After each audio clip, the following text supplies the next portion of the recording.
Why do Americans tip 20% every time, while most countries don't? In the USA, tipping is not optional. Servers expect tips to survive. In most countries, service charges are already included. In America, tipping became a social rule. No tip feels rude.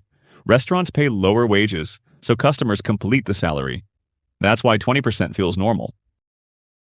Why is drive-thru so popular in the USA? In America, time is treated like money. Faster always feels better. Cars are not just transport. They are personal space. Drive-thru removes friction. No parking, no walking, no waiting inside. Roads are designed for cars, not people. So businesses follow the road, not the sidewalk. Drive-thru works because the system trained it to.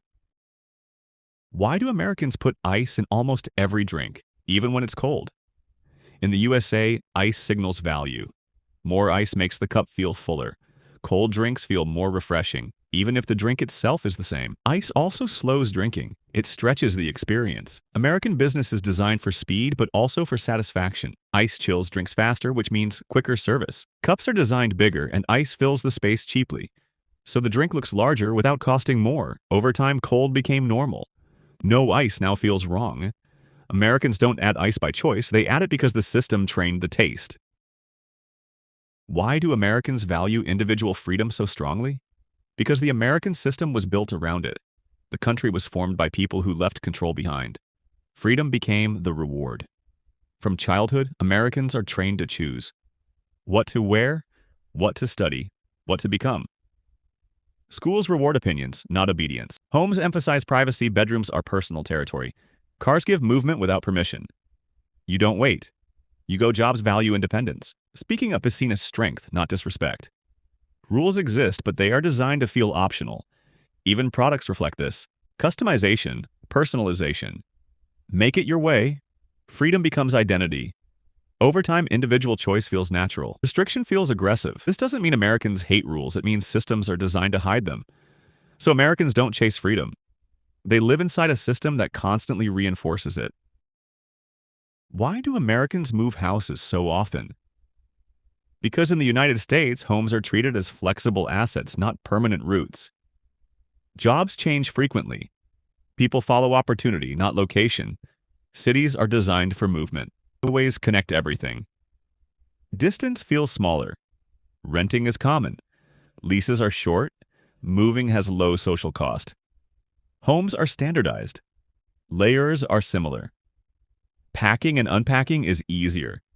There is less emotional attachment to one specific house. Schools, hospitals, and services exist everywhere. Moving doesn't mean starting from zero. Real estate is also an investment people move to upgrade, not just to settle. Even culture supports this. Changing cities is seen as progress, not instability. So Americans don't move because they are unsettled. They move because the system makes movement easy, normal, and sometimes rewarding.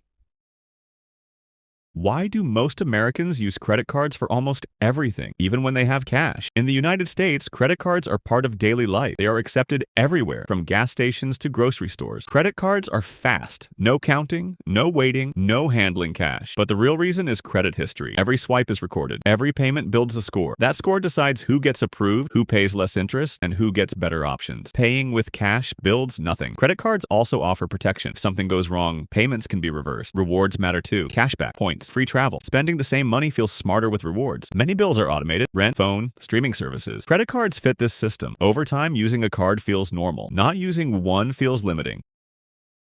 Why do Americans eat fast food so frequently? Because in the United States, fast food is built into everyday life. About 1 in 3 American adults eats fast food on any given day. Fast food is designed for speed. You can order, pay, and eat without planning or waiting. Long work hours and long commutes leave little time to cook at home. When time feels limited, convenience becomes the priority. Fast food locations are everywhere. Highways, suburbs, cities, often closer than grocery stores. The food itself is engineered to taste highly satisfying. Salt, sugar, and fat activate the brain's reward system, making meals feel comforting and familiar. Prices also matter. Fast food is predictable and affordable. You know what you'll get and how much it will cost. Marketing reinforces the habit. Value meals, limited offers, and constant visibility keep fast food in daily awareness. Over time, this creates routine. Fast food becomes normal food, not an occasional treat. Americans don't eat fast food often because they ignore health, but because the system makes fast food the easiest option.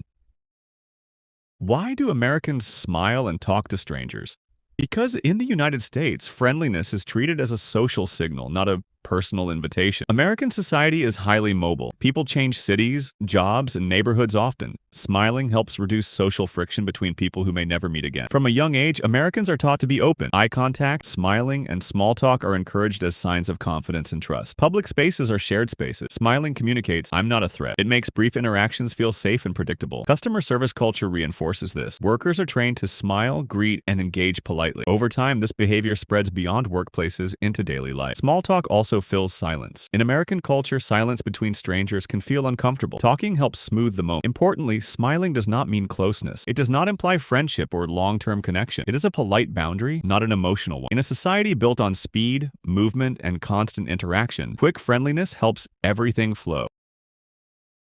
Why do Americans value time so much? Because in the United States, time is directly connected to money. The American economy runs on hourly wages. Millions of people are paid by the hour, not by the task. Time literally becomes income. Long work hours are common. On average, Americans work more hours per year than people in many developed countries. Less free time increases its value. Commuting also shapes behavior. Many Americans spend 30 to 60 minutes traveling each way, when daily life already consumes hours.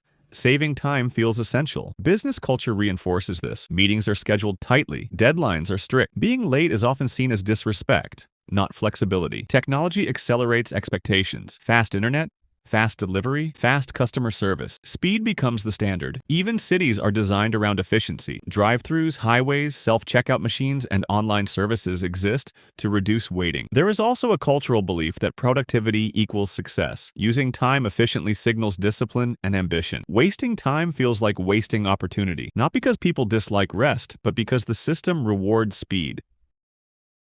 Why do Americans change jobs so frequently? Because in the United States, jobs are treated as opportunities, not long-term commitments. On average, American workers change jobs every few years, especially early in their career. Staying too long in one role often limits salary growth. The U.S. job market is flexible. Most employment is at will, meaning workers can leave without long notice, and companies can hire quick. Pay increases often come from switching jobs, not from staying loyal. Studies consistently show larger salary jumps happen when people move to a new employer. Healthcare and benefits are tied to job, but they are transferable. Changing companies does not mean losing access to services everywhere, which lowers the risk of move. Geography also matters. Americans relocate for work more easily. Cities are connected by highways and flights, and moving is socially normal. Career growth is measured by progression, not stability. New titles, new skills, and new responsibilities signal success. Culturally, changing jobs is not seen as failure. It is often viewed as ambition, adaptation, and self-improvement. Fast-changing industries like technology, services, and startups accelerate this cycle. Skills expire quick, and workers follow demand.